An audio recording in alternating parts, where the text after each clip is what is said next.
Welcome to the deep dive. Yeah. Today we are looking at this massive stack of sources you sent over. Oh, yeah. It's a lot. Yeah, we've got, press releases, trend analyses, and your own notes on the Seven Seas Entertainment 2026 licensing update. Right. The whole slate. Exactly. Yeah. And our mission today is to sort of figure out why this roster is so wildly eclectic.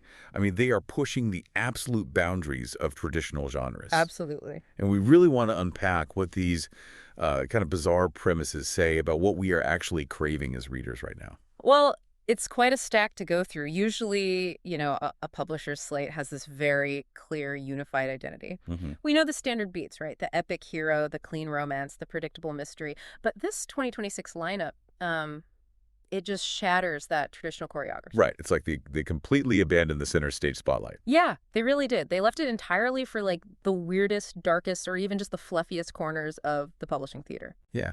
So, well, let's start with how they are completely dismantling the classic hero narrative. Oh, yeah. I want to take a title from your notes, Slime Saint.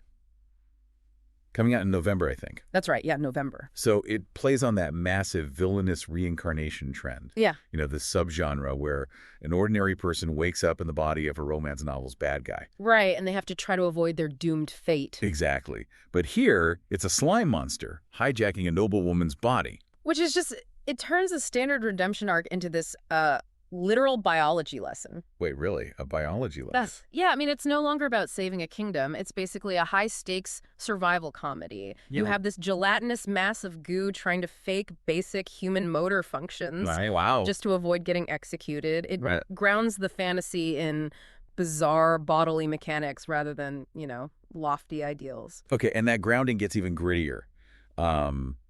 With Nemu the Corpse Bear, which is also a November release. Yes. Nemu isn't out there slaying dragons. She's essentially the dungeon janitor. Right, exactly.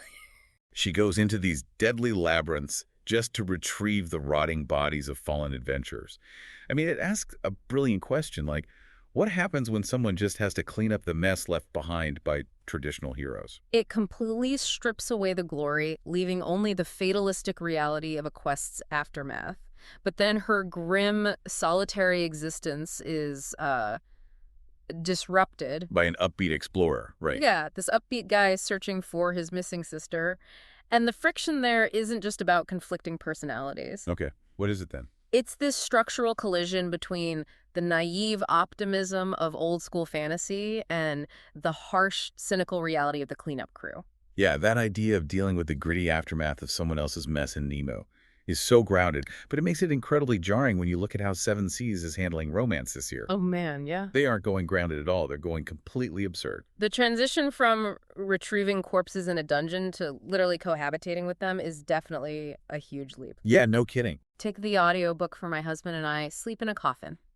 That one drops in February. Okay. It's narrated by Robert Wang, and it features a modern recluse occupying a 1,000-year-old corpse locked in a mausoleum with an obsessive immortal warrior. Okay, I really have to question the psychological appeal of this setup. Being trapped in a mausoleum with a centuries-old stalker sounds like a literal nightmare. Right? But is the fantasy here actually just a modern craving for inescapable connection? I mean, in a highly isolating, digitally disconnected world, maybe we just want someone fiercely obsessed with us. Even if forced proximity means we're technically rotting. Exactly. I think you're hitting on the core mechanism there. Yeah. It's extreme escapism that weaponizes the forced proximity trope. Yeah.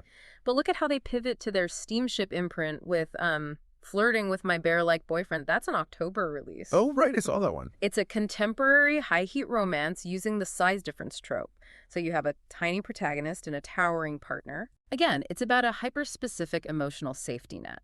A giant protective partner offers this exaggerated sense of physical security in an unpredictable world. That hyperspecificity is everywhere. I mean, even in their boys' love lineup, they are drilling down into very distinct emotional triggers. Definitely. Like Follow That Kiss, which also comes out in October. It's about two former classmates rekindling a relationship that was sparked by a childhood punishment kiss. Yeah. It zeroes right in on the anxiety of revisiting the past. Was it a cool prank or a genuine second chance. Exactly. But when you zoom out and look at the whole 2026 slate, the emotional whiplash is Oh, intense. for sure. You go from those targeted romances to I Wish I Could Meet You Again on the Hill Where That Flower Blooms, which is a December release. That one sounds devastating. It is. It's a historical fantasy where a time-traveling runaway meets a kamikaze pilot. It is an engine literally designed to produce soul-crushing tragedy. And then directly alongside that, you have Wonder Cats in July, which is basically a grab bag of chaotic, humorous pet shorts featuring cats, dogs, and axolotls. Yeah, axolotl. I mean, releasing devastating historical trauma right next to goofy axolotl comics seems contradictory. Do we really need these bizarre emotional extremes in one catalog? We actually do because of how the modern attention economy works. Really? Publishers can't rely on middle-of-the-road stories to break through the algorithmic noise anymore. They need hyper-niche premises. Right, because people's moods are so fragmented. Exactly.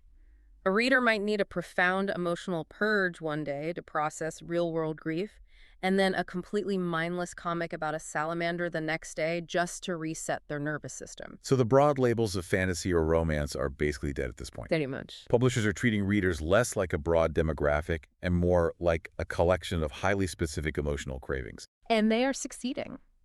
This roster proves that if you can perfectly nail a hyper-specific niche, you don't need the center stage spotlight. You can thrive in those strange corners of the theater. Which really makes me wonder, with stories ranging from reincarnated slimes to traumatized time travelers, are we using these increasingly bizarre fantasy scenarios just to process our very real, everyday anxieties? Something to think about until next time.